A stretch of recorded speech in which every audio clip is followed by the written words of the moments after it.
100 years ago, the village of Arlington Heights in Illinois began a tradition of honoring the members of our community who served in the armed forces of the United States.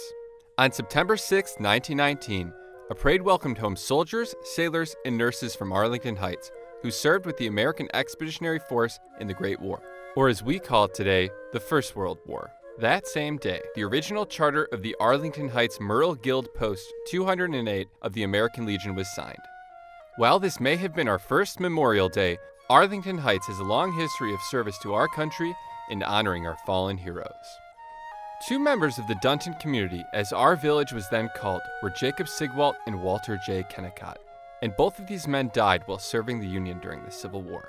Their sacrifices are memorialized in part as streets named for them, Kennicott running next to the United States Post Office and Sigwalt in front of our village hall. It was immediately following the Civil War that Memorial Day had its origins as a day the graves of soldiers were decorated. At the time, this was also referred to as Decoration Day.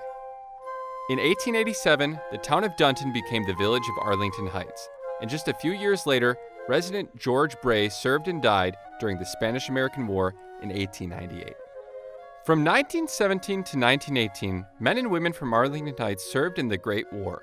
133 members of the community served, and two members, Theodore Heemsmith and David Hodges, lost their lives in the First World War. The first Memorial Day parade in 1919 honored Arlington Heights' fallen heroes with a military band, automobiles, float, and outpouring of support from the community. What would continue for another 100 years to present day and beyond. After the war to end all wars, the citizens of Arlington Heights were again called to serve during the Second World War, and 37 fallen heroes were lost. Richard Adam, August Bunsick, George Grossi, John Joachim Nicole, James Scott, E.J. Anderson Jr., Adolph Bussey Jr., John Hatch, Arthur Niebuhr, Maurice Sheehan, Morris Bow, Edward Deary, Warren Henkin, Raymond Peters, Joseph Soyan, Norman Beesey, John Deutsch, James Kellogg, Paul Edward Pingle, Warren Embright, Albert Behrens, Harry Freemuth, Howard Cryer, Eugene Potter, Paul Wood Jr., Wilbert Behrens, Robert Gardner, Richard Lacina, C.W. Simulovich, Lester Bennett, Wilbert Gieske, Theodore Meyer, Lyle Shane, Franklin Bublitz, David Goodlett, Douglas Milligan, and Anthony Scolaro. As John F. Kennedy said, "Ask not what your country can do for you, but ask what you can do for your country.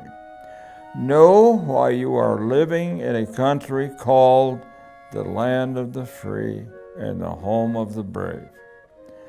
As Winston Churchill stated, a nation that does not remember the past has no future.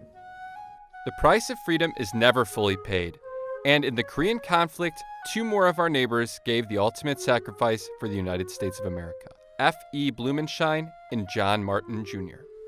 9 heroic members of our community gave their lives during the Vietnam War from 1959 through 1975.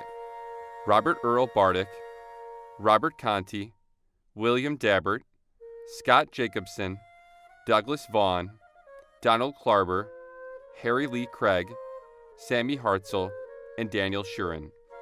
Citizens of Arlington Heights turned out each year to thank them for their service, including 1976, the year of our nation's bicentennial. Operations Desert Shield and Desert Storm saw a resurgence of patriotic support for the men and women who serve our country. Especially moving were the accolades shown veterans from Vietnam, Korea, and World War II, who marched in the parade and attended the ceremony. The Memorial Day events are just one way we keep the sacrifices of those who serve our country in our current thoughts. We lost one brave member of our community during Operation Desert Shield, Bradley Schultz. With the attack on American soil on September 11, 2001, the men and women of Arlington Heights again answered the call. Those paying the ultimate price for us during Operation Iraqi Freedom were Paul Syverson, Andrew Stern, and William Newgard. In Afghanistan Operation Enduring Freedom, we lost James Stack. Every year, the Memorial Day Parade brings out the best of the village of Arlington Heights. Senior veterans ride on floats, waving to citizens lining the parade route who give them the adoration and respect they deserve. Rain or shine, citizens march with honor flags carried in remembrance of our veterans and fallen heroes. High school bands, Girl and Boy Scouts, dignitaries, clubs, and organizations throughout our community participate, while veterans and active military proudly wear uniforms and hats from all branches of service in remembrance of their fallen comrades. At the end of each Memorial Day parade, veterans, active military, and citizens gather at Memorial Park, rebuilt and rededicated in 2011 with the Eternal Flame sculpture by Franz Vols at the center. Wreaths are placed for our fallen heroes and there is a 21-gun salute. The name of each of our fallen heroes is read aloud as a bell tolls their passing. For as long as we say the names of those who gave everything for us, they are not forgotten. Our community is the compilation of our hopes and goals, the sweat from our brow, inspiration from intellect, and love of our country. Perhaps Brigadier General Gracchus Dunn expresses this the best. But one thing I always tell the citizens here in Arlington Heights that I like about this parade, and think about this, it's like a Norman Rockwell picture. You start at the local fire station, then you march around, you pass the bank, you pass through some part of downtown, and you cross the railroad track where this train station is. Then you come across and you see how Arlington Heights has grown. And then you come into the neighborhoods and you see the families out there, the moms, the dads, the grandmothers, the relatives out there with the kids on blankets in their lawns. And you come to the neighborhood of the village of Arlington Heights, and then you wind up at the city park. Where else in America do you see that with this type of crowd? So I want to give you guys a round of applause for being such great Americans.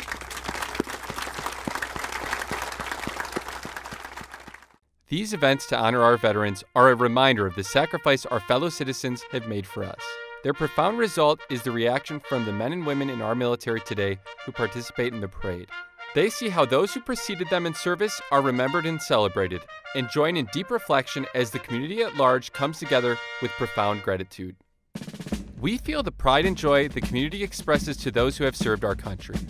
The ceremony includes those of all ages from all walks of life, from our youngest residents to the first Americans, as members of the Native American Indian Veterans Association have participated. The Chief Petty Officers in charge of training recruits at the Great Lakes Naval Training Center shared that one of the primary reasons they volunteer sailors to participate in the Arlington Heights Memorial Day Parade and Ceremony is that it gives them a chance to see what they are fighting for, what America really is. To mark the 100th anniversary of the Arlington Heights World War I Welcome Home Parade and Ceremony, the Veterans Memorial Committee has struck a Centennial commemorative coin to honor and remember our fallen heroes. All veterans present at the Memorial Day ceremony will receive a coin in recognition of their service to our nation. The Memorial Day ceremony will be held at Memorial Park at Freeman and Chestnut Streets on Memorial Day, Monday, May 27, 2019. The ceremony will begin at 11 a.m. and conclude at noon.